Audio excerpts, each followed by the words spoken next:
He was a child protection officer, the kind of person you believed was out there to make the world a safer place for kids. And for a long time, that's exactly what everyone thought.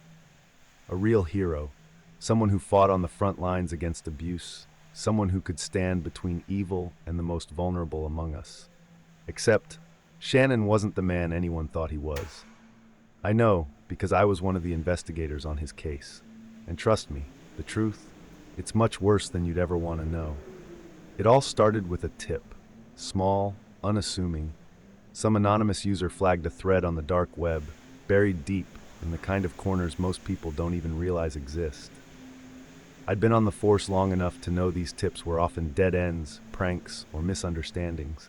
But something about this one, it stuck with me. Maybe it was the description of the images the user had seen. Maybe it was the detailed location tags, hinting at places too close to home. Whatever it was, I couldn't shake the feeling that this was real. Really real. The thing is, no one expects monsters to hide in plain sight, but that's exactly where they do their best work. McCool wasn't some shadowy figure lurking in alleyways. He was the opposite. Known for his kindness, his patience, his constant advocacy for the welfare of children. He was the kind of man people invited to community events, someone whose face lit up when kids ran toward him. And maybe, in a twisted way, that's why it took so long to catch him. I don't know if you've ever been on the dark web. I don't recommend it. It's not what most people think. It's not all violence and gore right in your face. No, it's quieter than that. A cold, creeping kind of quiet, like being in a pitch-black room where you know something's watching you, but you can't see it. The deeper you go, the more you start to realize that the worst things about humanity are hidden behind calm, orderly screens. People discussing the unspeakable in calm, casual tones like they're trading baseball cards. That's where we found Shannon. At first it was just a username. Protector78. Ironically appropriate, don't you think? A username linked to a series of dark web accounts that trafficked in horrific images and videos. Accounts that traded material so disgusting, I still have trouble thinking about it without getting a sick feeling in my stomach. But back then, Protector78 was just a lead, one username among hundreds, maybe thousands. We had no idea who it was, no clue we were hunting down someone who spent his days protecting children. I remember sitting in that cold, dimly lit office the day we first connected the dots. It was late, probably around midnight.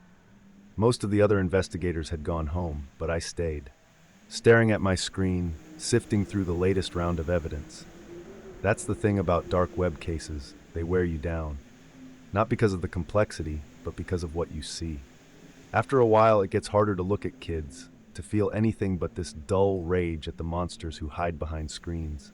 But you push through because you know you have to. That night, we got a breakthrough. Someone, probably feeling a little too comfortable, had made a mistake. They uploaded an image without scrubbing it clean. You see, on the dark web, anonymity is key.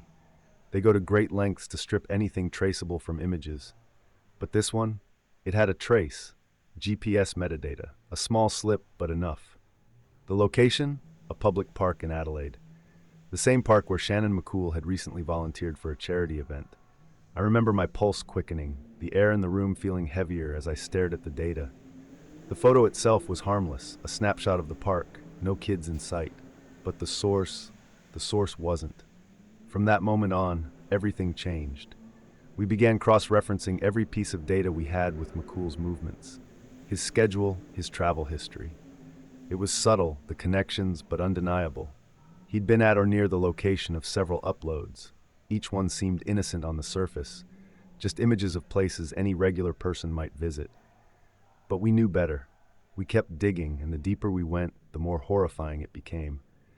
McCool wasn't just trading in these images, he was producing them. The same man who sat in living rooms with families, promising to keep their children safe, was using his position to prey on those very kids. I can't tell you what it was like to sit in on the interview when we finally brought him in. The room was cold, as it always is during interrogations. The kind of cold that makes your skin prickle, even when you're fully dressed. The air felt thin, like you were suffocating under the weight of what was about to happen. Shannon McCool sat across from us, his expression calm, collected. He didn't seem nervous, didn't shift in his seat. If anything, he looked mildly curious. I'd dealt with his type before, the kind of person who spent so long convincing the world of their innocence that they actually believe it themselves. We started slow, asked him about his work, his life, casual questions. He answered smoothly, his voice calm, measured. There was no sign of the monster underneath. And for a moment, I almost doubted myself. Almost. But then we dropped the first bombshell, the metadata, the images, his connection to Protector 78. I watched his face carefully, looking for a crack, for any sign of fear or guilt. For a split second, I thought I saw it, a flicker of something in his eyes, a brief tightening of his jaw, but it was gone just as quickly. "That's absurd," he said, his voice steady. "You can't possibly think I'd be involved in something like that. I'm the one who protects these children." I didn't respond right away, just stared at him. There was something chilling about the way he said it, like he really believed he was doing some kind of twisted good. Like somehow in his warped mind, he was still the hero. But we weren't there to play mind games. One by one, we laid out the evidence, the photos, the locations, the chats on the dark web. As we did, I could feel the tension rising in the room. His calm facade started to slip. First, it was the tightening of his lips, then the way he clenched his hands in his lap. By the time we showed him the chat logs, conversations he'd had with other users about the materials he'd traded, his face had gone pale. The thing is, people like Shannon McCool don't break down in tears when they're caught. They don't shout or scream or beg. No, they become something worse. They go silent. Their eyes harden, their bodies stiffen. They realize it's over, and the mask they've worn for years just drops. When the interview ended, Shannon was led out of the room in handcuffs. It was over, or so I thought. The trial that followed was brutal. The community was in shock. People couldn't believe that someone they'd trusted so much could betray them like that. Every day, more horrific details surfaced, things I won't repeat here for your sake. But the worst part? It wasn't just about the images. It was the fact that Shannon had used his position, his trusted position, to access the most vulnerable children. Kids whose families trusted him, believed he was their protector. I'll never forget the day the verdict was read. Guilty, of course. The room was packed, family members, reporters, police officers. I sat in the back, watching as the judge handed down the sentence. A long one. Life in prison without the possibility of parole. As I looked around the courtroom, I could see the mix of emotions, relief, anger, sadness. But there was no satisfaction, no real sense of victory. Because how can you feel victorious when so much damage has been done? As Shannon was led away, he didn't look at anyone. He kept his head down, his face blank. But I knew, deep down, he wasn't sorry. He never would be. People like him, they don't feel remorse. They just feel caught. The case ended, but it never really left me.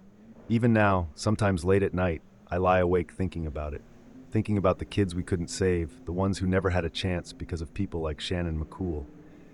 And I wonder, how many more are out there, hiding in plain sight, wearing the mask of a protector?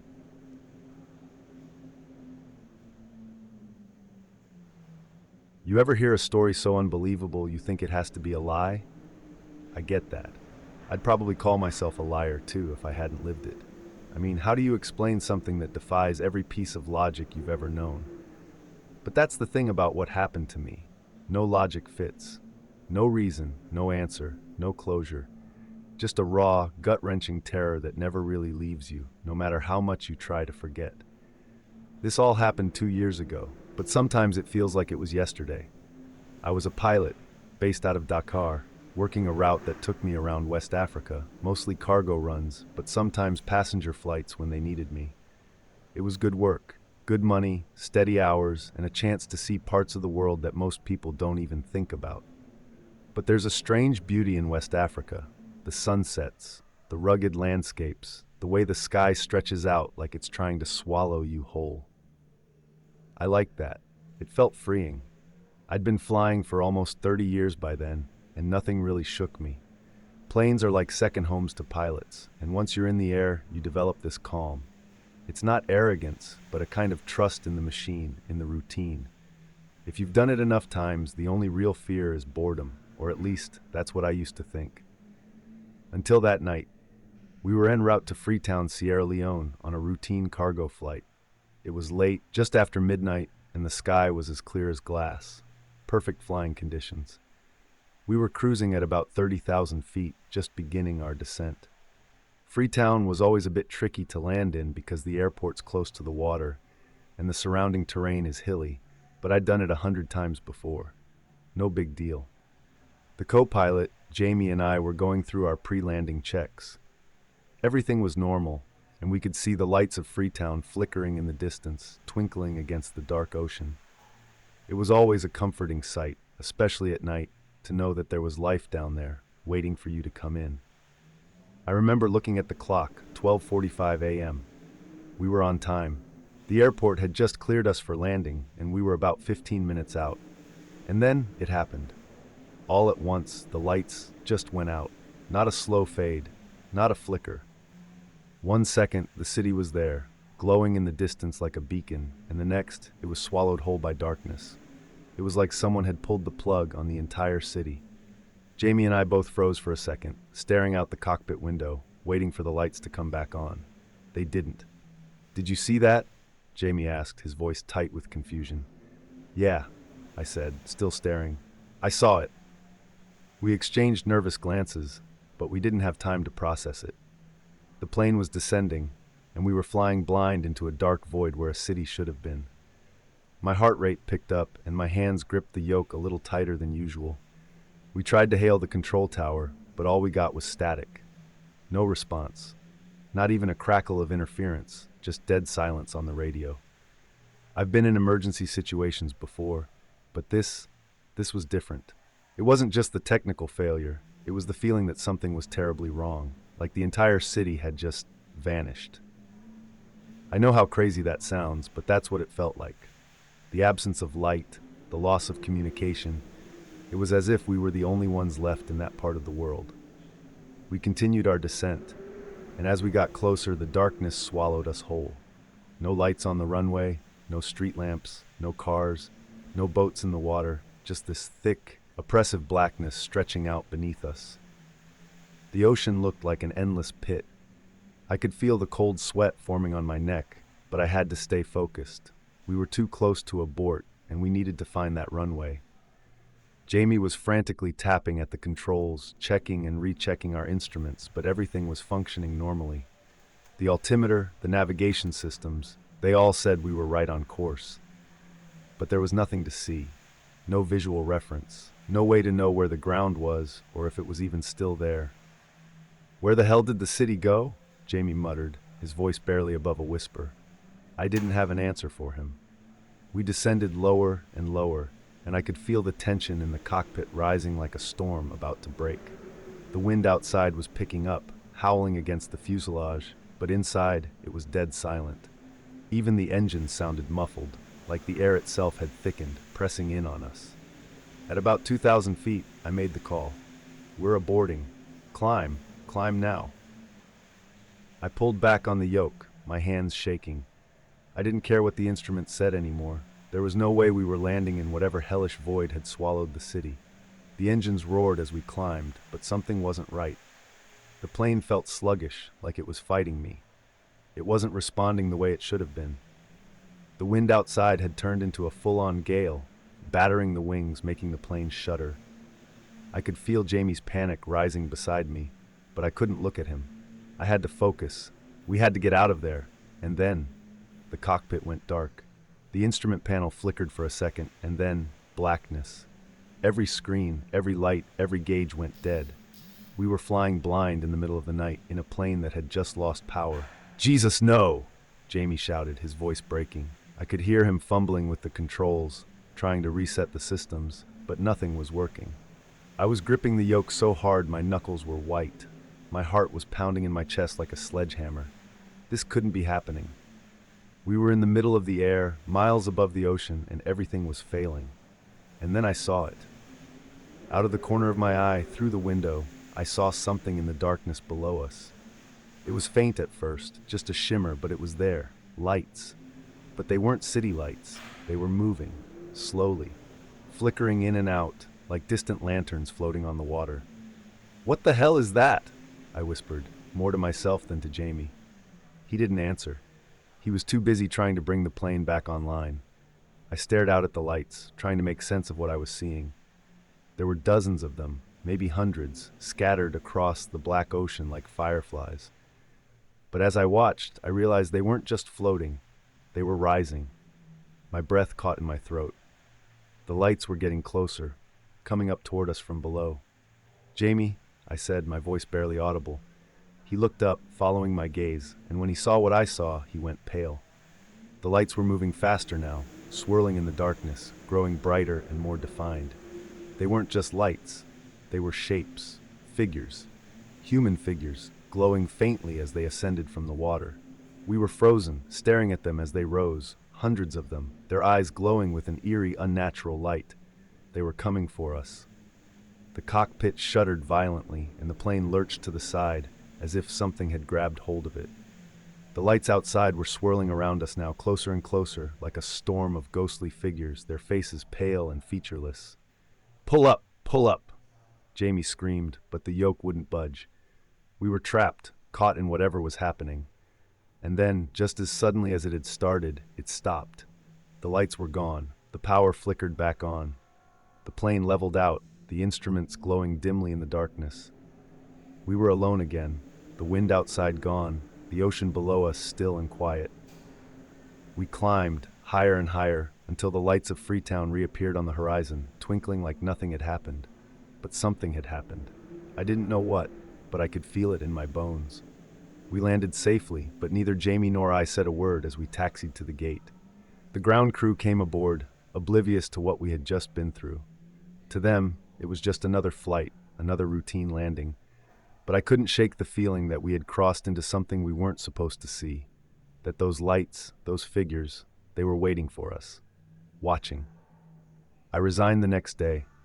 Never set foot in a cockpit again. Jamie did the same.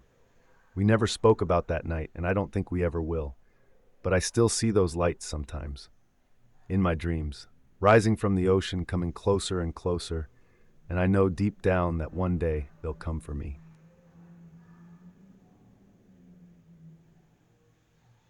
I don't know where to start. Maybe it's because I'm still trying to wrap my head around what I got myself into. I'm not proud of it. I'll say that right now. But this story needs to be told, even if I'm ashamed of it. I guess it's my way of making sense of the nightmare I'm living in. I'm a 58-year-old man from Florida, name's Alan, by the way, and I should have known better. Retired early from my IT job a couple of years back, mostly because the job market changed and I didn't. Retirement was supposed to be this peaceful time, you know? Long days by the beach, cold beers in the afternoon. But it turns out, when you stop moving, life gets empty. The boredom, man, it creeps in like a sickness. And it was the boredom that got me. That's how I stumbled into a world I wish I'd never touched. The dark web. You've probably heard about it. The shady part of the internet where all the horrible things you only read about actually happen. Drugs, hitmen, human trafficking, stuff that feels more like urban legend than reality. But it's real. All of it. At first I was just curious. I heard about the dark web from an old buddy of mine, Dave, at a bar one night. He was showing off how he'd accessed it with this software called Tor. Told me about the stuff he'd seen, half drunk and laughing like it was all some joke. I should have let it go, just let it be a story. But no, I had to see for myself. Setting it up wasn't hard. Just download the software, follow a couple of guides I found online, and boom, I was in. The first thing that struck me was how normal it looked. It wasn't all blood and gore, no red-tinted screens or evil symbols. In fact, it was pretty plain, like a stripped-down version of the regular internet, just colder. There's this feeling you get, like you're alone in a dark room even though you know there are people lurking just out of sight. That's when I came across it. The Playpen. Just seeing the name sent a chill down my spine. It was a user forum, that much I could tell right away. But this wasn't just any forum. It was filled with, I don't even want to say it, images, videos, all of children, and not in the way any decent person could stomach. It was evil, plain and simple. My heart pounded in my chest as I stared at the screen. There were thousands of users, all hidden behind anonymous usernames, posting, trading, disgusting, vile things. But for some sick reason, I didn't leave right away. Part of me, some twisted, confused part of me, wanted to understand who these people were. How could they even exist? Before I knew it, hours had passed, and I'd become some sort of observer. I hadn't done anything illegal myself, or at least that's what I told myself. I was just watching. But deep down, I knew better. I knew I was complicit just by being there. Weeks passed, and I couldn't shake it. The playpen lingered in my mind like a shadow, tainting everything. I found myself returning to the site, feeling this horrible pull like I needed to know more. The sick thing is, it wasn't even about curiosity anymore. It was like I had to see the faces of these monsters, to understand what made them tick. But it wasn't long before I noticed something strange. The site's layout had changed. Subtly at first, but enough for someone like me to pick up on. Small details, the font, the way links worked, it was smoother, like it had been given a facelift. That's when I knew something was up. People don't just clean up the dark web for fun. There was something else going on. And then, almost overnight, the site blew up. I'm talking thousands of new users flooding in, posting non-stop. The numbers skyrocketed. The forums were crawling with new content, horrible, gut-wrenching content that made me sick to my stomach. I should have backed out right then and there, deleted everything, wiped my hands clean. But I didn't. Something was pulling me in deeper, this perverse need to see how it all worked, how far it would go. And then, it happened. 2 weeks after the site's makeover, I got an email, an anonymous one. At first I thought it was just spam, dark web junk that filters through occasionally. But no, this one was different. It wasn't asking me to buy anything. It just had 2 words, Operation Pacifier. My stomach dropped. I had no idea what that meant, but I knew it wasn't good. I scrambled to Google it, searching for any clue. And that's when the articles popped up. The FBI had infiltrated the playpen. They'd taken it over, run it themselves for weeks, keeping it live to gather evidence. They'd tracked thousands of users, collecting data, IP addresses, everything. They'd arrested hundreds already, all across the globe. My blood ran cold. My hands were trembling as I stared at the screen. I was a part of that. Even if I hadn't uploaded anything, even if I hadn't participated in the abuse, I'd been there, watching, lurking. They could have me in their sights right now. Every click, every page I viewed, every minute I spent on that site, it was all logged. My head spun and I felt this overwhelming wave of nausea. I jumped up from my desk, pacing the room, feeling like the walls were closing in on me. What if they came for me? What if, right now, there were FBI agents watching my house, waiting to burst through the door and haul me off in cuffs? It was like a nightmare I couldn't wake up from. My mind was racing, trying to find a way out. Delete everything? Smash my computer? Would that even help? The next few days were the worst of my life. I couldn't eat. I couldn't sleep. Every knock at the door, every passing car, sent me into a panic. I was convinced they were coming for me. Any minute now, the sirens would blare, the front door would splinter, and my life would be over. But they never came. Weeks passed, and nothing happened. No arrests, no knocks at the door, no men in suits asking questions. I should have been relieved, but the silence was even worse. It was like living with a ticking time bomb, waiting for it to go off. I stopped going outside, stopped talking to my friends, shut myself in.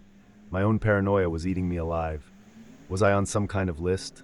Were they watching me, waiting for me to slip up?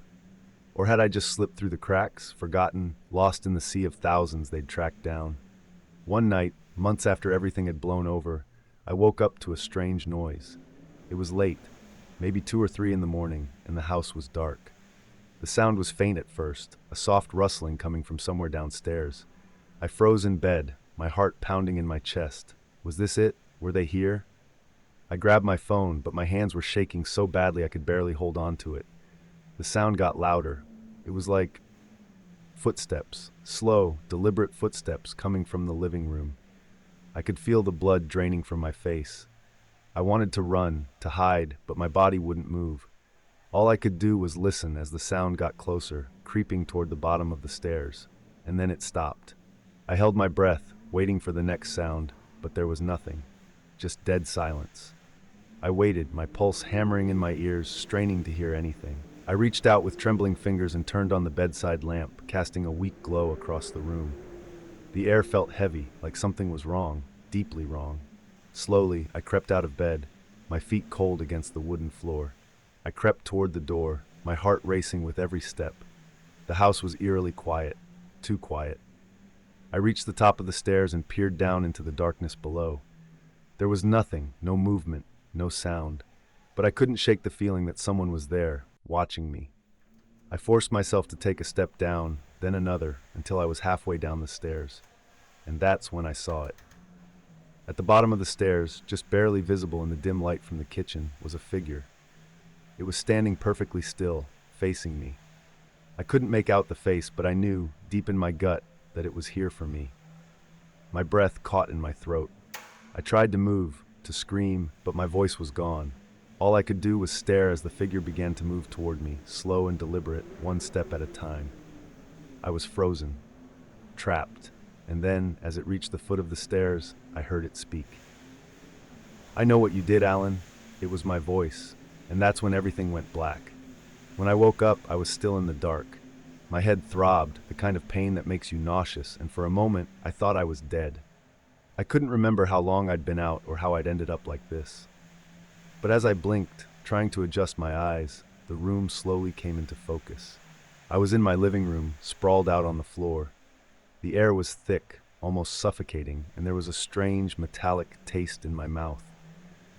I could feel the cold wood under my hands as I pushed myself up to sit, my body aching like I'd been hit by a truck.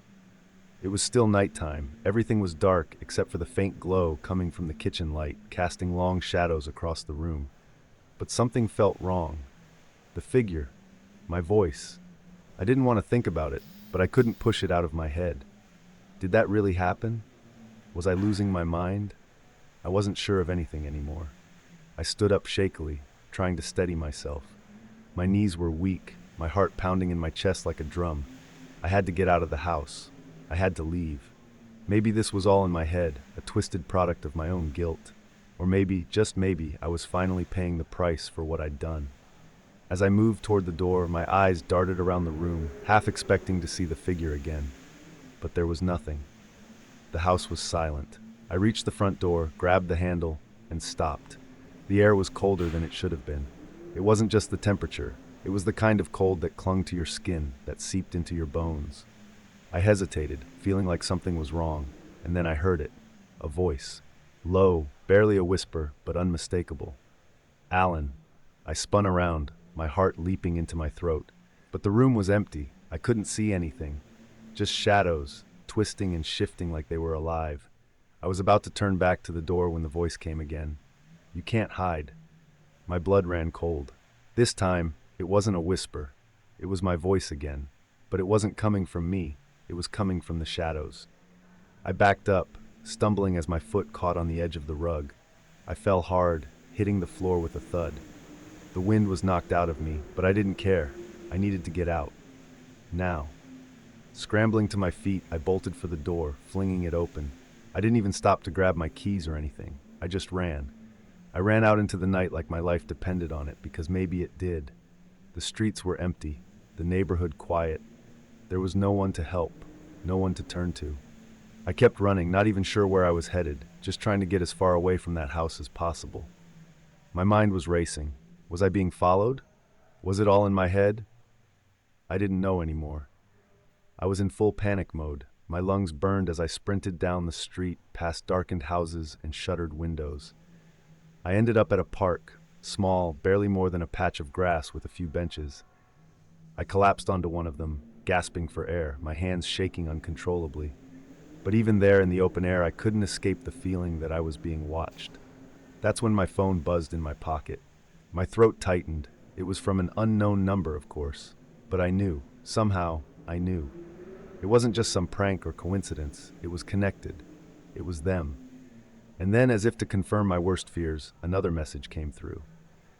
This time, a photo. It was my house. The photo had been taken just a few moments ago, the front door still hanging open, the light from inside spilling out onto the porch. I was being watched. I stood up, my legs weak, every nerve in my body screaming to get out of there. But where could I go? My house wasn't safe. Nowhere was safe. My hands were clammy as I clutched the phone, trying to figure out what to do next. My mind was racing, 1,000 thoughts crashing into each other. Before I could decide, the phone buzzed again. This time, it was a video.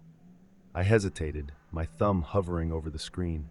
I didn't want to watch it. I knew it would be bad. Everything in my gut told me that pressing play would be a mistake, but I couldn't stop myself. I hit play.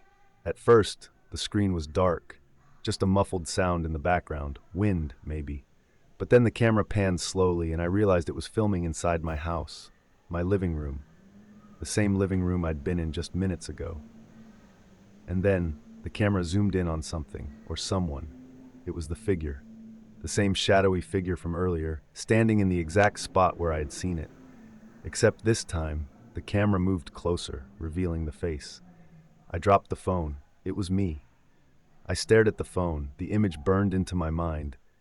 The figure in the video was me, or at least it looked like me.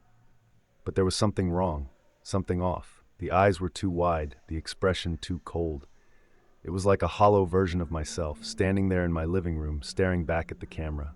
The phone buzzed again. Another message. You can't escape yourself. I felt a sharp pain in my chest, like the air had been sucked out of my lungs. This wasn't just about the playpen anymore. This wasn't just the FBI tracking me down for visiting that site.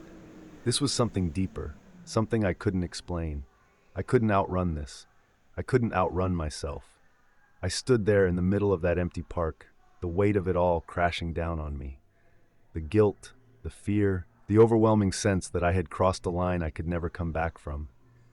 And now, whatever this was, it wasn't going to let me go. Not until I paid the price.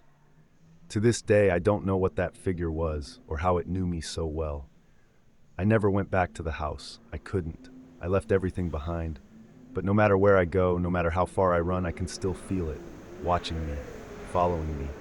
It's like a shadow that never leaves. I tell myself it's just guilt. That I'm being paranoid, that none of this is real. But then I remember the messages, the videos, the figure that looked just like me, and I wonder maybe the real nightmare wasn't the playpen.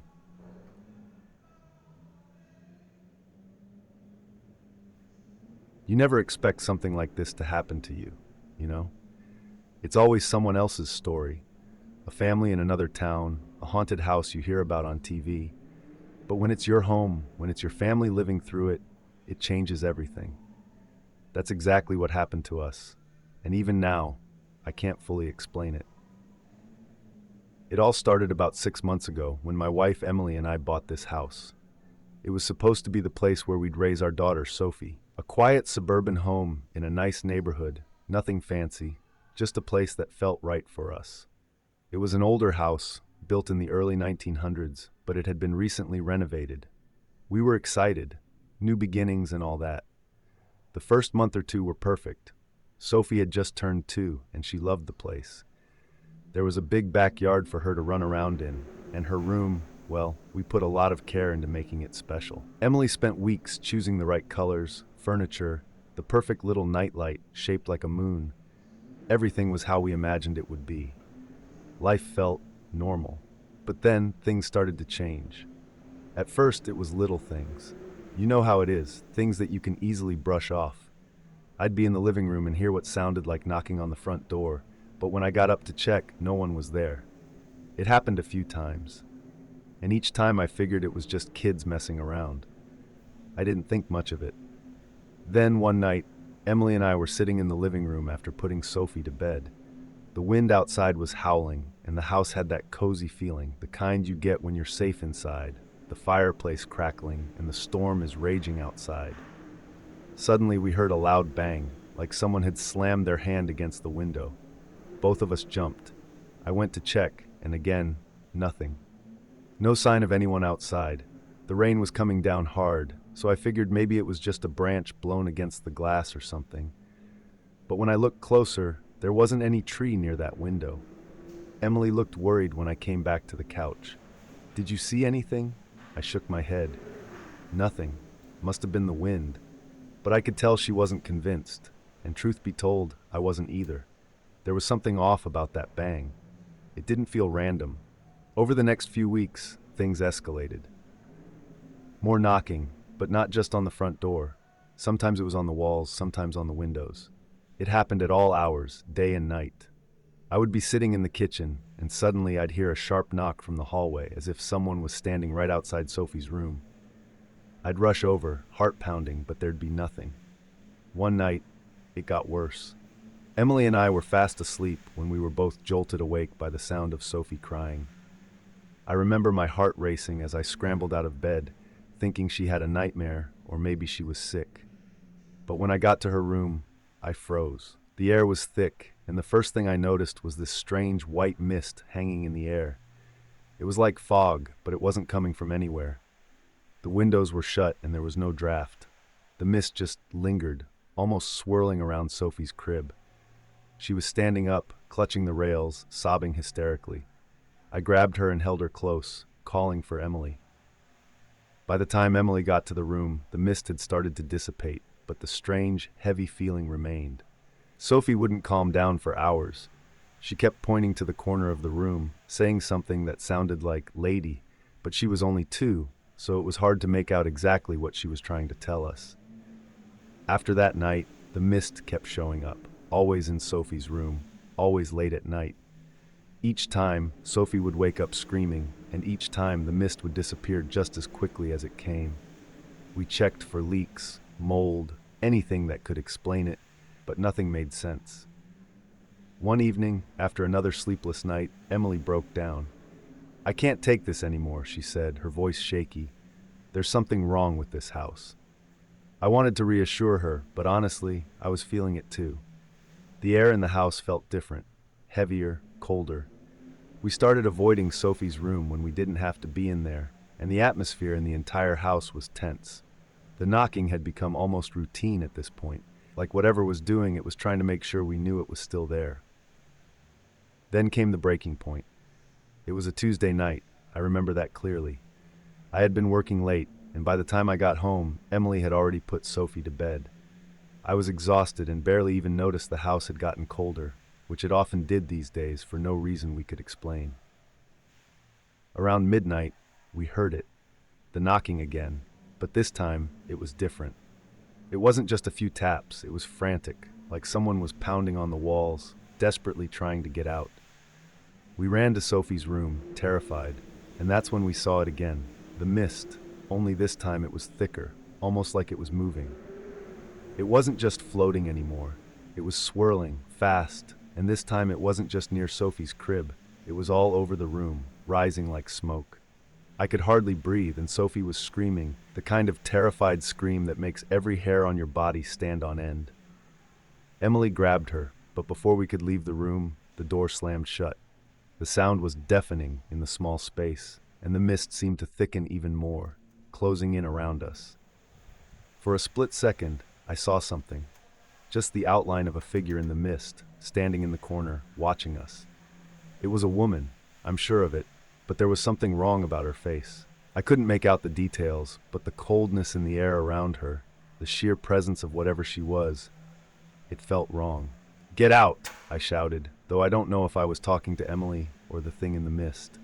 Just as suddenly as it started, the mist vanished. The air cleared, and the room fell deathly silent. We bolted out of there, slamming the door behind us. Emily was shaking, holding Sophie tightly, and I could see the fear in her eyes, fear that I knew all too well. That night, we didn't sleep. We couldn't. We sat in the living room with the lights on, holding Sophie between us, as the house creaked and groaned in the silence. I knew then that we couldn't stay in that house anymore, not without figuring out what was happening. The next morning, Emily suggested something I hadn't even considered, calling a priest. At first, I thought it was ridiculous. I wasn't a religious guy, but Emily was desperate, and honestly, so was I. We were out of options, and this felt like it was something beyond our control. I made the call. Father Michaels showed up 2 days later. He was an older man, quiet but firm, and as soon as he stepped into the house, I could tell he sensed something. He didn't say much at first, just walked around, touching the walls, pausing at Sophie's room for longer than I was comfortable with. Finally, he turned to us. "There's something here," he said simply. "Something that hasn't let go." I didn't ask him to explain. I didn't want to know. All I cared about was getting rid of whatever was tormenting us. The blessing itself didn't take long. Father Michaels walked through every room, murmuring prayers under his breath, sprinkling holy water as he went. Emily held Sophie tightly, and I stood there feeling completely useless. I wanted to believe that this would work, but part of me wondered if it was too late. When Father Michaels finally finished, he turned to us and gave us a reassuring nod. "It's done," he said quietly. "Whatever was here, it should be at peace now." For the first time in weeks, the house felt lighter. The air wasn't as heavy, and the coldness had lifted. That night, we all slept through without waking. No knocking, no mist, nothing. It's been months now, and everything has gone back to normal. Sophie sleeps through the night again, and the house feels like home. But sometimes, when I'm alone, I still hear the faintest knock in the distance. It's probably just my imagination, or maybe the house settling, but every time I hear it, I can't help but wonder if whatever was here ever really left.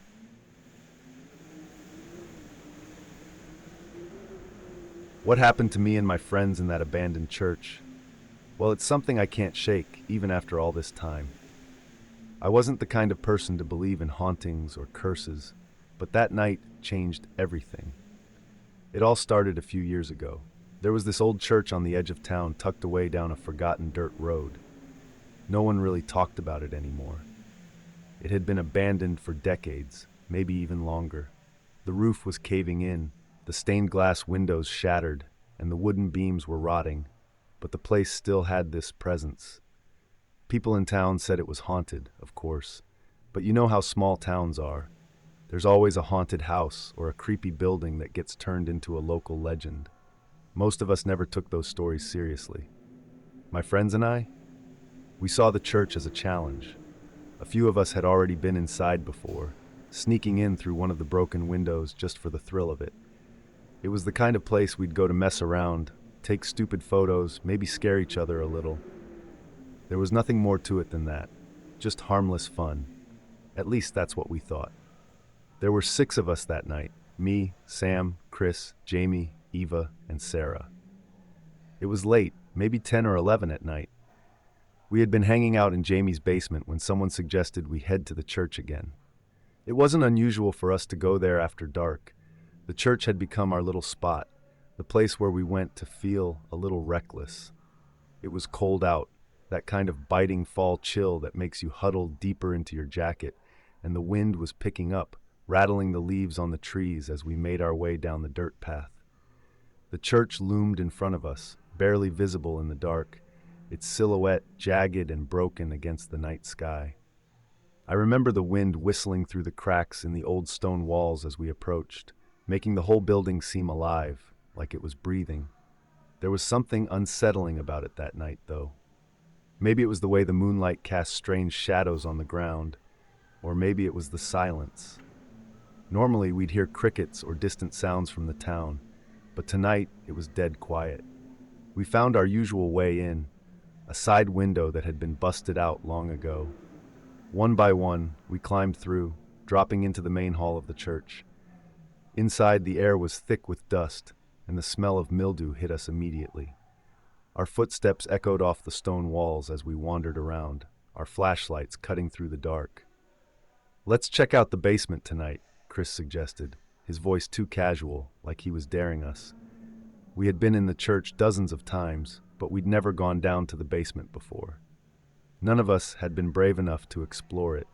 The door to the basement was always shut, and something about it gave us all the creeps. "Yeah, why not?" Sam chimed in, nudging me. "It's about time we see what's down there." I didn't want to admit it, but the thought of going into the basement made me uneasy. Still, I wasn't about to back down. I wasn't going to be the one to chicken out in front of my friends. So, we all agreed, and the 6 of us made our way over to the narrow wooden door at the far end of the hall. It was covered in cobwebs, and the wood was so worn that it looked like it could crumble at any moment. Jamie was the one who finally pushed the door open. It groaned loudly, the hinges rusted from years of disuse. As the door creaked open, a gust of cold air rushed out from the basement, and I swear it felt colder than the air outside. We all hesitated for a second, but then Eva, braver than the rest of us, grabbed her flashlight and started down the stairs. The basement was dark, pitch black actually. Our flashlights barely penetrated the gloom as we descended, the stairs creaking under our weight. The air was damp and heavy, and the smell of mold was stronger down there. We all stayed close together, our footsteps the only sound in the thick silence. When we reached the bottom, we found ourselves in a long, narrow corridor, with doors on either side leading to what looked like storage rooms. The walls were stone, cold to the touch, and I could feel the weight of the church pressing down on us from above. It felt wrong being down there, like we were intruding on something that wasn't meant to be disturbed. And then, as we were standing in the middle of the corridor, the door at the top of the stairs slammed shut. The sound was deafening in the confined space, and for a moment, none of us moved. The echo of the door slamming reverberated through the basement, and then everything went dead silent. My heart was pounding in my chest, and I could see the same fear reflected in my friends' faces as we all turned to look at each other. "What the hell?" Sarah whispered, her voice barely audible. Chris ran back up the stairs and tried the door, but it wouldn't budge. He shoved against it, harder and harder, but it was like something was holding it shut from the other side. My stomach twisted with fear, and I tried to think rationally. Maybe it was just the wind. Maybe the door had gotten stuck. But then Jamie spoke up. "Guys, we should get out of here." Something in his voice sent a chill down my spine. Jamie was usually the brave one, the first to crack a joke when things got tense, but now he sounded genuinely scared. He looked down the corridor at the doors on either side, his flashlight flickering slightly. The beam of light caught on something at the end of the hall, a door slightly ajar, leading into a room we hadn't noticed before. Eva, ever the explorer, stepped toward it, her curiosity getting the better of her. "Let's check it out. Maybe there's another way out down there." The rest of us hesitated, but eventually we followed her. We didn't want to be left alone in the corridor. As we approached the door, the air grew even colder. My breath came out in small, visible puffs, and the hairs on the back of my neck stood on end. Something about this part of the basement felt wrong. Eva pushed the door open, and our flashlights revealed a small room. It was mostly empty, except for an old, cracked mirror hanging on the far wall. But what really caught my eye were the red stains on the surface of the mirror.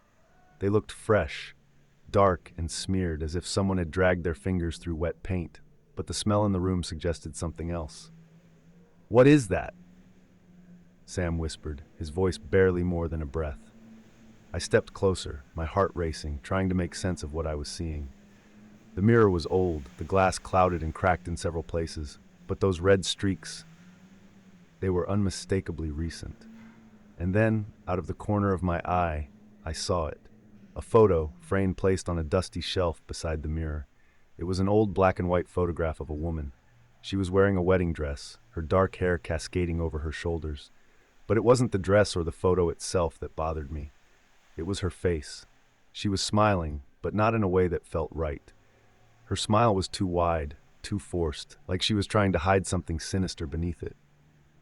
Her eyes, though, her eyes seemed to be looking right at me, even through the cracked glass. I felt a wave of nausea hit me, and I took a step back, bumping into Jamie. "Let's go," I said quickly, my voice shaky. "This place isn't right." Before anyone could respond, we all heard it. The sound of something moving behind us, a soft rustling like someone dragging their feet along the floor. We whipped around, flashlights darting across the room, but there was nothing. Just the empty corridor we had come from. But then we heard it again. This time, it was closer, coming from the room where we had just been standing. "Run," Sarah whispered, her voice trembling, and we did. We bolted out of that room, up the stairs, and toward the door that had slammed shut. Chris and Jamie were ahead of us, throwing their weight against the door, trying to force it open. For a moment, it wouldn't budge, but then, with a groan, it gave way, and we spilled out into the main hall of the church. We didn't stop running until we were out of the building, gasping for breath in the cold night air. No one said a word as we stood there, staring back at the church. The wind howled through the broken windows, and in the distance, I thought I could still hear the faintest sound of footsteps, slow, deliberate, coming from the basement. We never went back after that night. None of us ever talked about what we saw, about the mirror, the photo, or the sounds. But I know we all felt the same thing. Something was in that church. And whatever it was, it didn't want us there.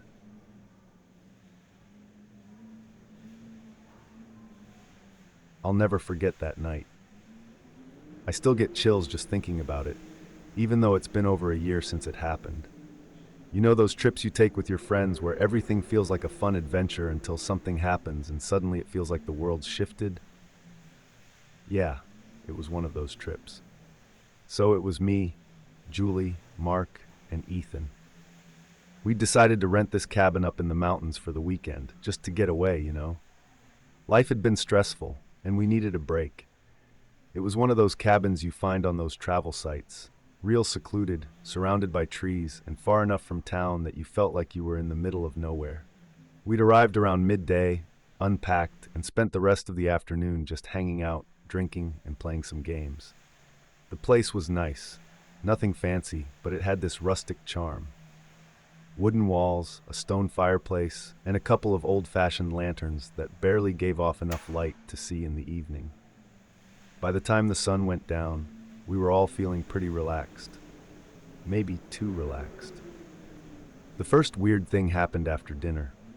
We'd been sitting outside on the porch, talking and enjoying the night air. You could hear the wind rustling through the trees, and it was cold, but not uncomfortably so, just enough to make you pull your jacket tighter. I remember looking up at the stars, and it was so dark out there, with barely any light pollution. The sky felt massive, like it was stretching out forever. It was beautiful, but in that way that also makes you feel small, insignificant even. Anyway, that's when Julie mentioned we should take the trash out. The cabin had this small trash bin inside, but there was a larger dumpster maybe 50 yards down the driveway, near the edge of the property. Of course, no one wanted to do it. But, being the good sport that I am, I grabbed the bag and told them I'd take care of it. In hindsight, I wish I'd let someone else go. I remember grabbing a flashlight. The driveway wasn't lit at all, just this dark stretch of gravel winding through the woods, with nothing but the trees to keep you company. As soon as I stepped off the porch, the wind picked up. It wasn't too strong, but it had that sharp edge to it that makes you hunch your shoulders a bit. I started walking, trying to play it cool, but I'll admit, something about being out there, alone, made me uneasy. The beam from the flashlight barely cut through the darkness. I could see the gravel beneath my feet, the outline of the trees, but beyond that it was just black. The wind made this soft howling sound as it whipped through the branches, and every once in a while, I'd hear the creak of wood, like the trees themselves were groaning. When I got close to the dumpster, that's when I saw it. At first, I thought it was just a trick of the light, maybe a shadow from the trees or something. But no, there was definitely someone standing there, right next to the dumpster, not moving, just standing. I froze. The flashlight in my hand flickered, casting this shaky beam of light, but it was enough to catch a glimpse of the figure. Tall, dark, like pitch black. No features. I couldn't make out a face or even clothes. Just this outline. My brain was trying to make sense of it, but it couldn't. It was like looking at a shadow, but darker, if that makes any sense. I stood there for what felt like forever, my heart pounding so hard I could feel it in my throat. I wanted to yell, ask who it was, or run back to the cabin, but I was rooted in place. The air around me felt heavier, colder, like it had suddenly dropped 10 degrees. And I swear, the wind just stopped. No more rustling trees, no more creaking branches. It was dead silent. Then the figure shifted. It didn't walk or step forward, just moved, like it slid closer to me without making a sound. I didn't even hear the gravel crunch under its feet, if it even had feet. My instincts kicked in, and I turned and bolted back toward the cabin. I could hear my own breathing, ragged and panicked, as I sprinted up the driveway. I didn't look back, not once. I didn't need to. I could feel it behind me. When I finally reached the porch, I burst through the door, panting, and slammed it shut behind me. The others jumped up, startled, asking me what the hell was wrong. I tried to explain, but I could barely get the words out. They looked at me like I was crazy, like maybe I'd had too much to drink. But I hadn't. I was stone cold sober. Mark, of course, had to be the tough guy. He grabbed a flashlight and said he'd go check it out. Julie and Ethan followed, more out of curiosity than anything. I stayed behind, heart still racing, watching them from the window. I kept thinking, don't go, don't leave me alone in here. They were gone for maybe 5 minutes. When they came back, Mark shrugged and said there was nothing out there. No one by the dumpster, no footprints, nothing. Just an empty driveway and that same old dumpster sitting there like it had been all day. They laughed it off, telling me I must have imagined it. But I know what I saw. I didn't imagine that. The rest of the night was tense, at least for me. I couldn't shake the feeling that something was out there watching us. Every creak of the cabin, every gust of wind made me jump. I barely slept. The next morning, things felt normal again. The sun was shining, the air was crisp, and it almost felt like the events of the night before had been some weird dream. We packed up, joked about how I'd freaked myself out over nothing, and headed back to town. But as we were leaving, I couldn't help but glance back toward the dumpster. I half expected to see that figure standing there again, just waiting. A few days later, I was back at work, and life had pretty much gone back to normal. But then I started having dreams, vivid, unsettling dreams. Every night it was the same. I'd be standing by that dumpster alone in the dark, and I'd feel that same cold chill, that same sense of dread, and then I'd see it, the figure, standing there, motionless. But this time, it would move closer, closer, until it was right in front of me, and I could feel this presence, like it was looking into me, like it knew something about me that I didn't. And then I'd wake up, heart pounding, drenched in sweat. It's been months since that trip, but the dreams haven't stopped. I haven't told anyone about them. What would I even say? But every time I close my eyes, I can still see it. That shadow. That thing. And the worst part is, I know it wasn't just in my head. Something was out there that night, and I'm not sure it's done with me yet.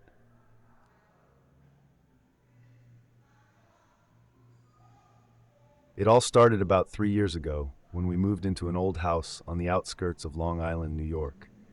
I had always dreamed of a quiet life in the suburbs, away from the noise of the city, and the house, well, it had a certain charm to it.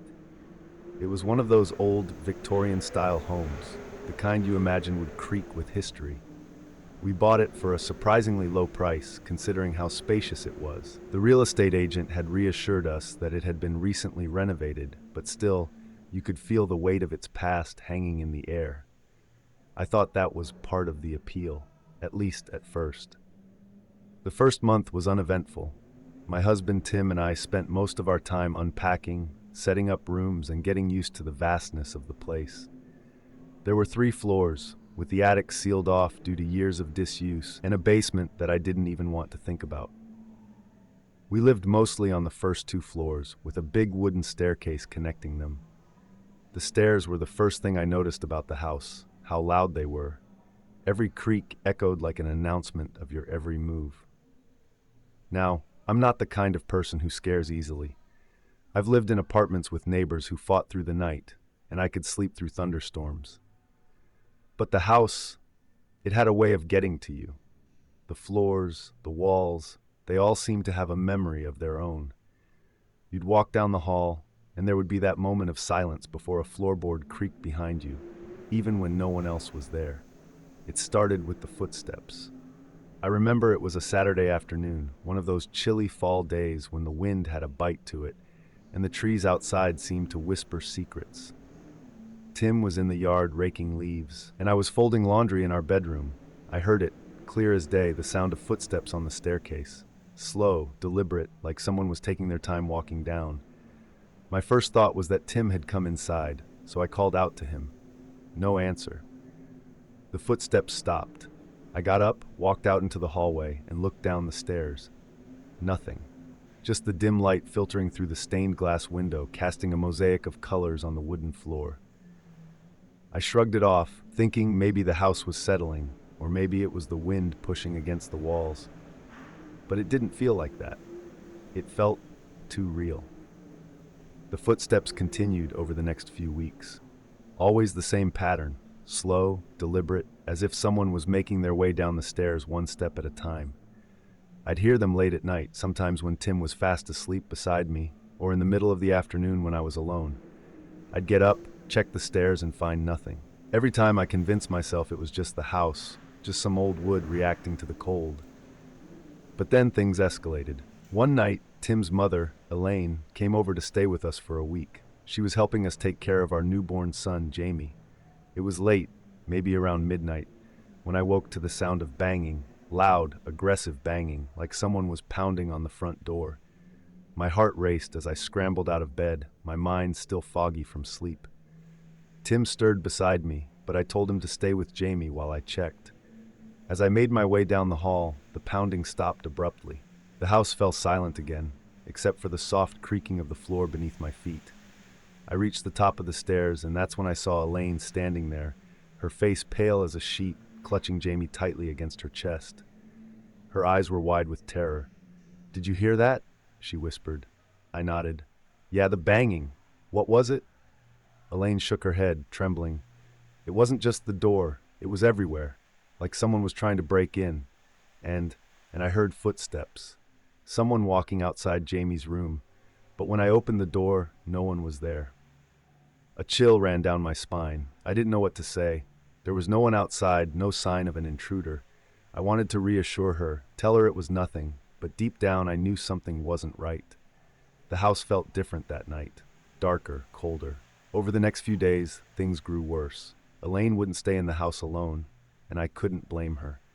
Every night, we heard the same sounds: footsteps, banging, doors creaking open by themselves. Tim, being the rational man he is, tried to come up with explanations. He said it was the wind, or that the house's old structure was causing noises. But I could tell even he was starting to feel uneasy. One evening, after putting Jamie to bed, I decided to do something I had been avoiding since we moved in. I went up to the attic. It was an impulsive decision. I had been hearing faint noises from above, almost like the attic was breathing, creaking and settling in a way that didn't match the rest of the house. So, flashlight in hand, I climbed the narrow staircase that led up there. The air grew colder with each step, the musty scent of aged wood filling my lungs. When I reached the attic door, I hesitated. Something about it felt final, like crossing a line, but I opened it anyway. The attic was exactly what you'd expect: dusty, filled with old furniture covered in sheets, boxes stacked haphazardly in corners. But what caught my eye was a set of footprints in the dust, leading from the window to the door. My heart dropped. The prints were fresh, but there was no one else in the house. I followed them with my eyes until they disappeared in front of me. No exit, no other way in or out. Just nothing. That night, I couldn't sleep. The air in the house felt thick with something unseen, something old. I kept thinking about those footsteps, replaying them in my mind. Who or what had been up there? Then came the final straw. A few days later, I was home alone with Jamie. It was just past midnight, and I was sitting in the living room trying to unwind with a book, though I couldn't focus. The house was quiet, too quiet. The kind of silence that feels wrong. And then suddenly I heard it again, the footsteps. This time they didn't stop at the stairs. They moved through the hall, down the corridor, and straight toward Jamie's room. I jumped up, my heart racing, and ran to his door. As I flung it open, I was greeted by a sight that still haunts me to this day. The rocking chair by the window where I'd often sit with Jamie was moving, slowly, back and forth, but there was no one there. I felt my stomach drop as I rushed to Jamie's crib. He was awake, staring at the ceiling, but not crying, just staring, as if he saw something I couldn't. I grabbed him and ran downstairs, not stopping until I was outside in the cold night air. I don't know how long I stood there, clutching Jamie to my chest, before Tim came home. But I do know that was the last night I spent in that house. We moved out the next morning, breaking the lease, and never looked back. A few weeks later, I did some research on the house's history. I found out that a previous owner, an old woman, had lived there alone for years after her family had all passed away. They said she was lonely, that she'd often sit by the window in the attic, watching the street below, waiting for visitors who never came. She died in that house, and no one found her for days.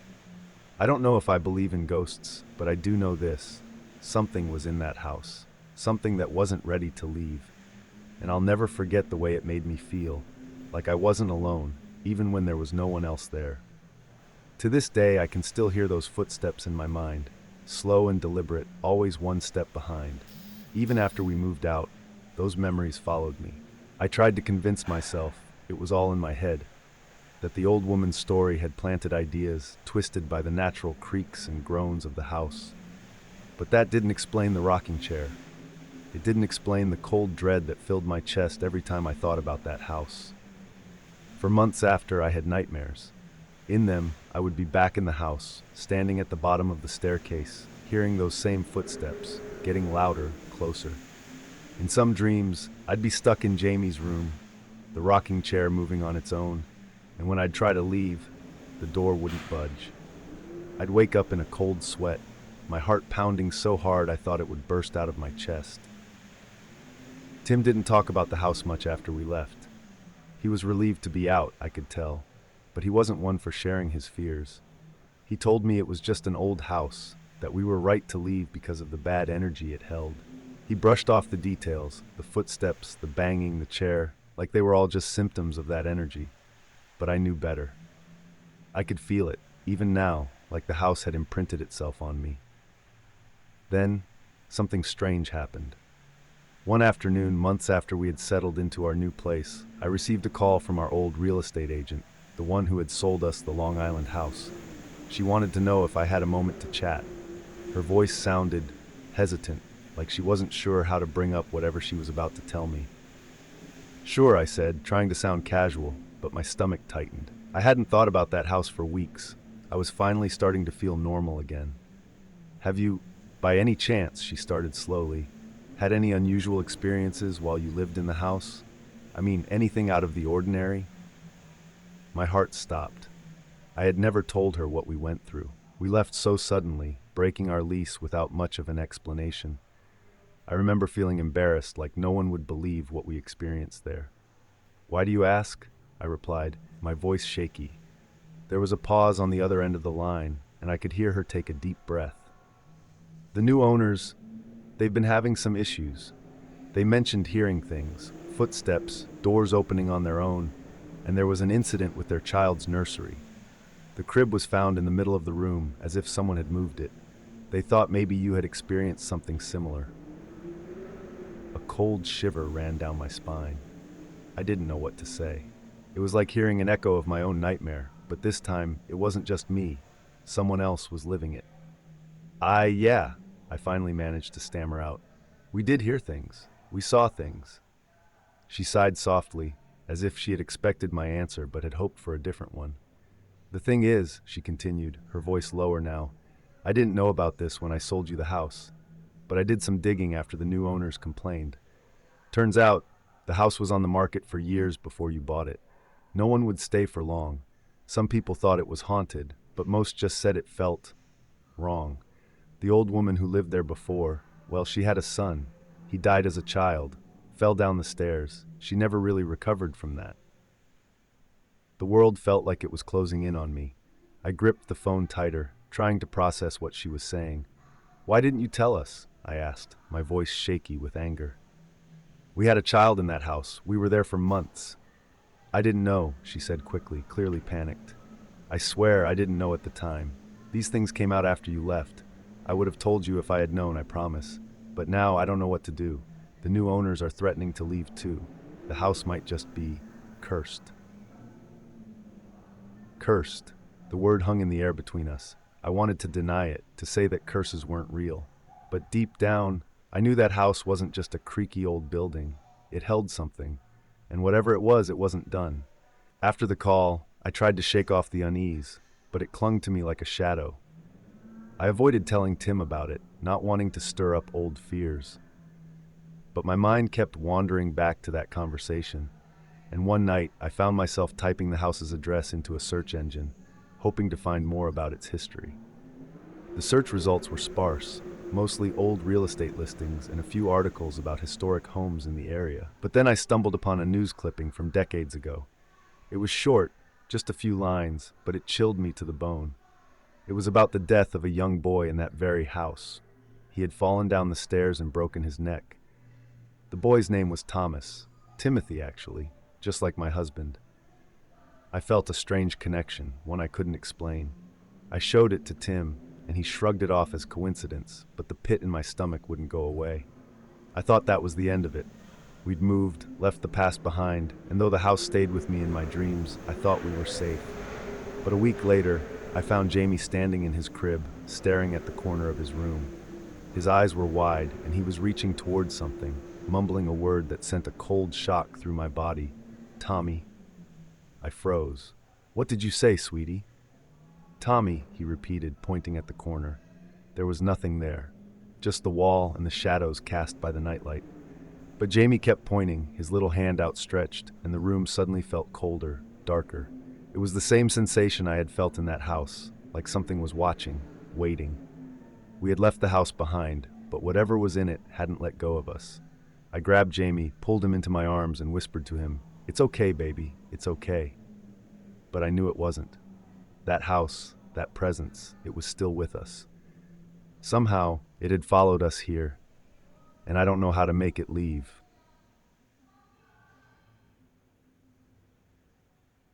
I've lived in all sorts of places, had all kinds of roommates, and I always figured I could handle myself. But what happened to me a few months ago, I still have trouble sleeping because of it. It started out simple enough. I had just moved into a new apartment in the city, sharing it with a guy I barely knew. His name was Mark, and he seemed fine, quiet, kept to himself. I wasn't too worried about it. I've had good experiences with roommates before, so I wasn't expecting anything different this time. The rent was cheap, the location was great, and the apartment itself was an old 2-story building with a bit of character. High ceilings, creaky wooden floors, that kind of thing. It wasn't anything fancy, but it worked. The first couple of weeks went by without any problems. Mark worked late shifts, so I hardly saw him, and when we did cross paths, it was mostly just polite small talk. "How was your day?" Or "What are your plans this weekend?" That sort of thing. Honestly, it was kind of nice having the place to myself most nights. I'm an introvert, so the quiet suited me. But then, one Friday night, things started to feel off. Mark had texted me earlier in the day to say he'd be working late again, so I knew I had the place to myself. I was looking forward to a chill night, just me, some Netflix, maybe a couple of beers. The weather outside was awful, cold, windy, with rain tapping against the windows. You know those nights where the wind sounds like it's trying to claw its way inside? That kind of night. It made the apartment feel even more empty, like the walls were absorbing the sound. Anyway, it was probably around 11 p.m., and I was sprawled out on the couch, half watching a movie. I was just about to head to bed when I heard a noise downstairs. At first, it was subtle, like something had shifted or fallen in the kitchen. I paused the movie and listened. Nothing. I figured it was just the wind, or maybe something I had left on the counter that got knocked over. I almost ignored it, but you know how it is. Once you hear something like that, it's hard to shake off. So I got up, walked to the top of the stairs, and listened again. That's when I heard it. Distinct, clear footsteps coming from the kitchen. Slow, steady, like someone was walking carefully across the wooden floor. My first thought was that Mark had come home early without me hearing, but something about it didn't feel right. The footsteps didn't match his usual pace. They were deliberate, heavier. I called out, "Mark?" No answer. I stood there, frozen for a second, my hand gripping the banister. The footsteps stopped. The house was dead silent again except for the wind outside. I told myself it had to be Mark. Maybe he didn't hear me, or maybe he was messing with me. But deep down, I didn't believe that. I called out again, louder this time. "Mark, is that you?" Nothing.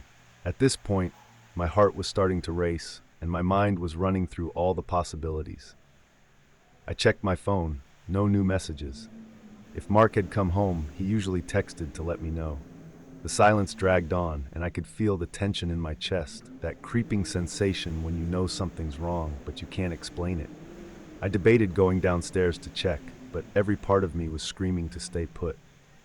That's when the footsteps started again. This time, they weren't in the kitchen. They were on the stairs. I swear to God, I could hear each creak of the old wood as whoever or whatever it was slowly made its way up toward me. Step, creak, step, creak. My stomach twisted and I felt my hands go cold. I couldn't move. I just stood there at the top of the stairs, staring into the dark, waiting for something to appear. The footsteps were getting closer, slow and steady, like someone dragging out the moment just to torment me.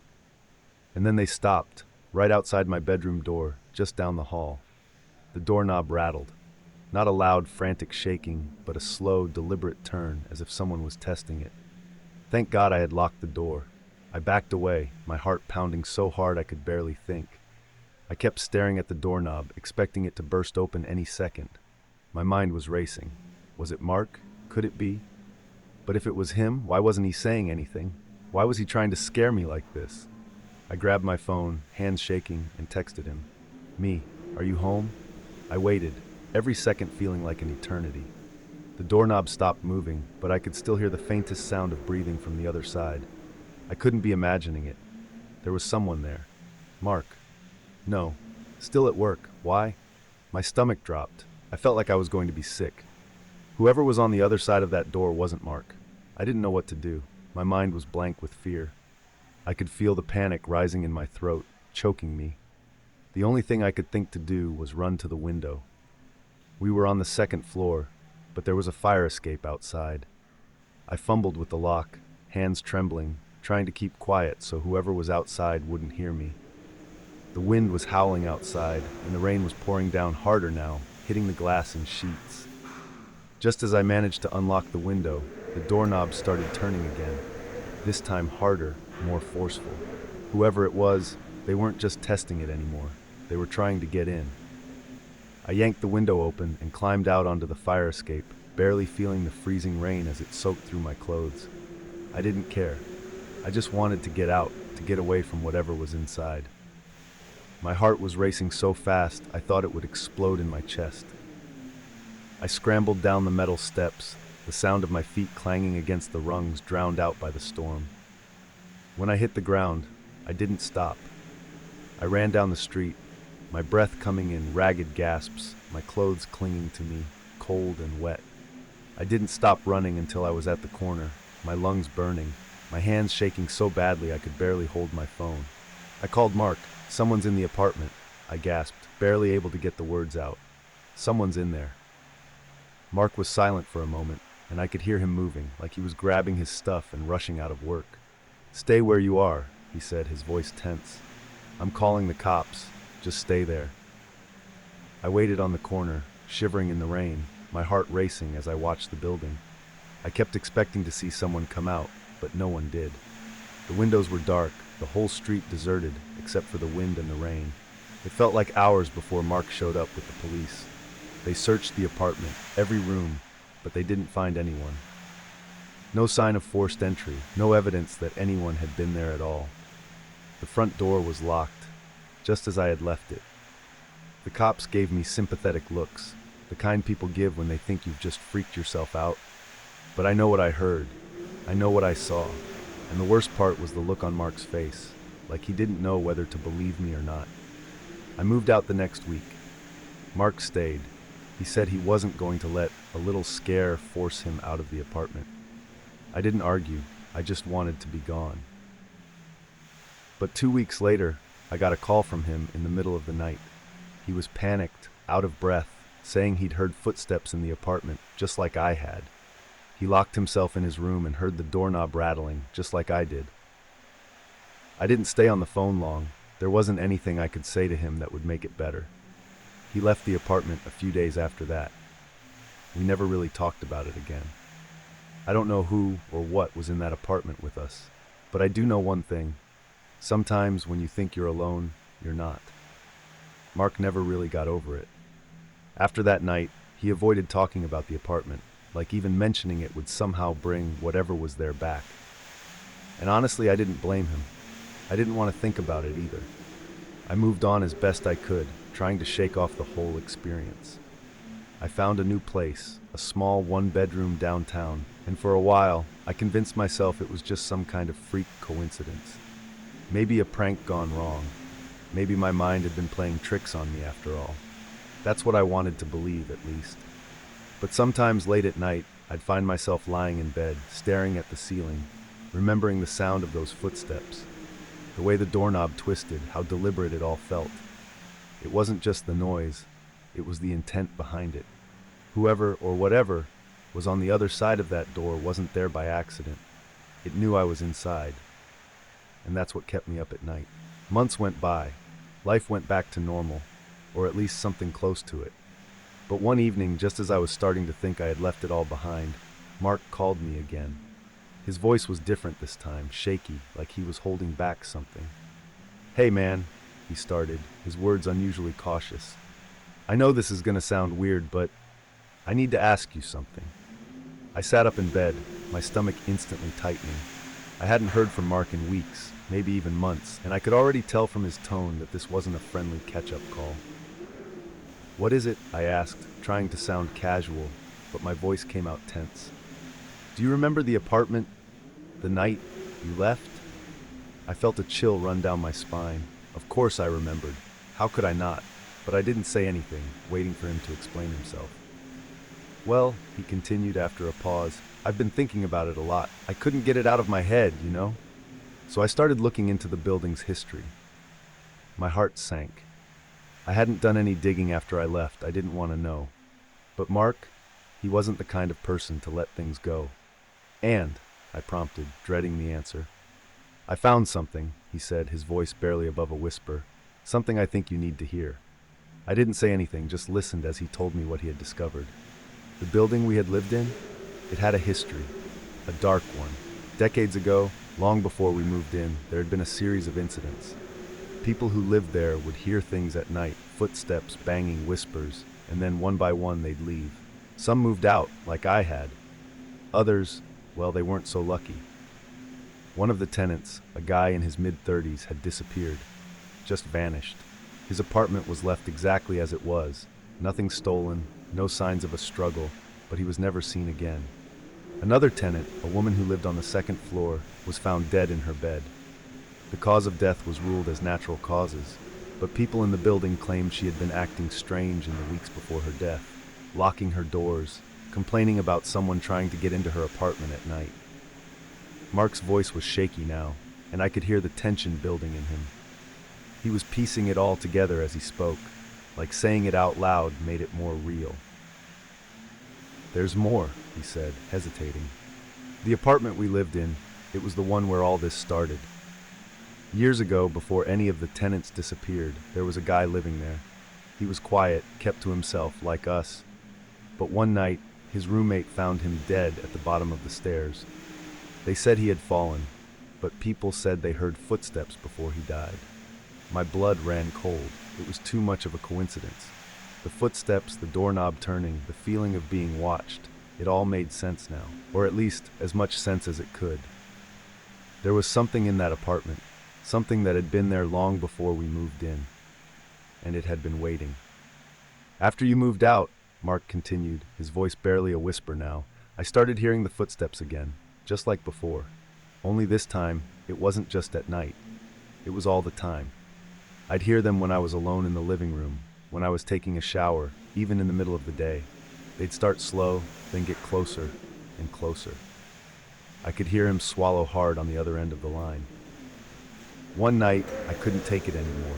I packed my stuff and left. I didn't even give notice. I just left. But now," he trailed off. "What?" I asked, my voice barely above a whisper. Mark's silence stretched on for what felt like forever. When he finally spoke again, his voice was trembling. I think it followed me." I froze, my heart pounding in my chest. "What do you mean?" Mark let out a shaky breath. "It's happening again, in my new place. The footsteps, the noises, it's the same. And I know this sounds crazy, but I think it's here with me, right now." My stomach churned, and I felt a wave of nausea wash over me. I didn't know what to say. It didn't make any sense. How could it follow him? But deep down, I knew it wasn't just his imagination. Something had attached itself to that apartment, and now it was after Mark. "Get out," I said, my voice firmer than I expected. "Don't wait. Leave, right now." Mark let out a small, nervous laugh. "Yeah, I was thinking the same thing." He promised he'd call me once he got somewhere safe, and we hung up. I sat there in the silence of my own apartment, trying to shake off the creeping dread that was slowly clawing its way into my chest. The wind howled outside, rattling the windows, and for a moment I thought I heard something. just the faintest sound of footsteps in the hallway. But I was alone. I had to be. I stood up, checking the locks on the door, trying to convince myself that everything was fine. But I couldn't shake the feeling that maybe, just maybe, whatever had been in that apartment wasn't done with me either. And now, whenever I'm alone at night, I still find myself listening, waiting for the sound of those footsteps to start again.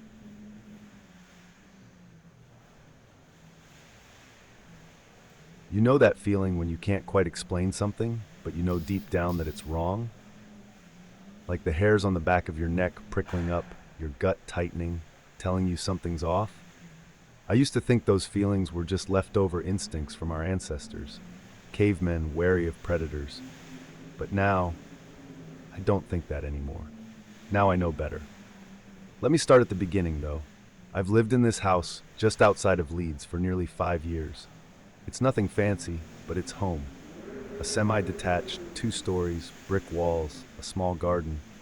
It's the kind of place where the neighbors know your name, but you don't really talk beyond the occasional wave or good morning as you walk the dog. Quiet, normal, ordinary. Or it was, at least. It started about 3 months ago. We just had our first child, a baby boy named Oliver. And you know how it is with a newborn. The nights are long, the days blur together, and sleep becomes this distant, almost mythical thing you barely remember. My wife Sarah and I took turns with the night feeds, but even on the nights I didn't have to get up, I found myself lying awake, listening to the soft hum of the baby monitor, hearing every little coo and whimper. One night, I woke up around 2 a.m., not to Oliver crying, but to something else. A sound, a soft, rhythmic tapping. Tap, tap, tap. At first, I thought it was in my head, just one of those things you imagine when you're half asleep. But no, it was real. Tap, tap, tap. Coming from the wall next to the bed. I frowned, turning over in bed, staring at the wall. It was solid brick. There wasn't anything on the other side of it except for the outside of the house. No pipes, no wires, nothing that should be making that kind of noise. I sat up, straining my ears. Tap, tap, tap. It wasn't loud, but it was consistent, like someone gently knocking from the other side. I got out of bed, careful not to wake Sarah, and walked to the wall. The sound stopped. I pressed my hand against the cold brick, waiting, but there was only silence. I stood there for a minute, heart beating a little faster than I'd like to admit, but nothing happened. Eventually, I shook my head, telling myself it was just the wind, maybe a loose tile or something outside, and went back to bed. That should have been the end of it, but it wasn't. The next few nights I heard it again. Always around the same time, 2, maybe 3 in the morning. Tap, tap, tap. 3 knocks, pause, then 3 more. And every time I got up to investigate, it stopped. I checked outside, thinking maybe it was a branch hitting the house, but there was nothing. The wind was calm, the walls were solid, there was no logical explanation. I didn't tell Sarah about it. I didn't want to worry her. She had enough on her plate with the baby, and I figured it was just me being overly tired. Maybe I was hearing things that weren't there. Sleep deprivation can mess with your head, you know? But then came the night the doorbell rang. It was late, maybe 11 p.m., and Sarah had just gone to bed. I was in the living room, flipping through channels, trying to unwind. Oliver was sound asleep upstairs, the baby monitor resting on the coffee table beside me. The house was quiet, peaceful. Then the doorbell rang. It was sharp, sudden, cutting through the quiet like a knife. I froze, staring at the front door. Who the hell rings a doorbell at this time of night? I grabbed my phone, checking the time, then walked to the door. As I approached, I felt this weird sense of dread wash over me, like my body knew something was wrong before my brain could catch up. I glanced out the front window. Nothing. The street was empty. No cars, no people, nothing but the faint glow of the streetlights and the quiet hum of the wind. I opened the door cautiously, peering out into the night. No one was there. I stepped outside, looking around. The front garden was empty. The gate still closed. The neighbors' houses were dark, everyone asleep. I even checked the street, but it was dead silent. I stood there for a moment, listening, waiting, but there wasn't a sound, not even the faintest rustle of leaves. Just stillness. I went back inside, closing the door behind me, but I couldn't shake the feeling that something was off. I checked the baby monitor, making sure Oliver was still asleep. He was. I took a deep breath, telling myself it was just kids messing around, or maybe a faulty doorbell, but my hands were shaking, and I didn't know why. Over the next few weeks, the tapping and the doorbell ringing became routine. It was always at night, always when the house was quiet. I'd wake up to the sound of knocking from the walls or the doorbell ringing in the middle of the night, but every time I checked, there was nothing. No one. Sarah noticed that something was off with me. I'd wake up in a cold sweat, lying in bed with my eyes wide open, listening for the next sound. She asked me if I was okay, and I lied. I told her I was fine, just stressed from work, but the truth was, I was scared. I didn't understand what was happening, and that's what terrified me the most. Then came the night that changed everything. I remember it so clearly. It was a cold, windy night, late November. The wind howled outside, rattling the windows, and the rain lashed against the house. We were all in bed, Sarah, Oliver, and me. I hadn't heard the knocking or the doorbell in a few days, and I'd started to think maybe it was over. Maybe it was just my mind playing tricks on me, and I was finally starting to move past it. But that night, around 2:30 a.m., I woke up to the sound of Oliver crying. His cries echoed through the baby monitor, and I groggily got out of bed, rubbing my eyes. I shuffled down the hallway, bleary-eyed toward the nursery. But halfway there, I stopped. The crying had stopped. I frowned, turning to look back at the baby monitor screen. The room was dark, the faint glow of the nightlight illuminating the crib. I could see Oliver lying there, still as ever. But there was something else, something in the corner of the room, a shadow. I squinted at the monitor, trying to make sense of what I was seeing. It was a figure, tall and thin, standing in the corner of Oliver's room, barely visible in the dim light. At first, I thought it was just a trick of the light, maybe a coat or a chair casting a shadow. But then it moved. My blood ran cold. The figure shifted, slowly stepping toward the crib, and I watched in horror as it bent down, leaning over my son. I didn't think. I just ran. I tore down the hallway, bursting into the nursery, my heart pounding in my chest. I flipped on the light, my eyes wild, searching the room. But it was empty. The crib was there, Oliver sleeping peacefully, undisturbed. The room was quiet. There was no shadow, no figure, no sign of anything unusual.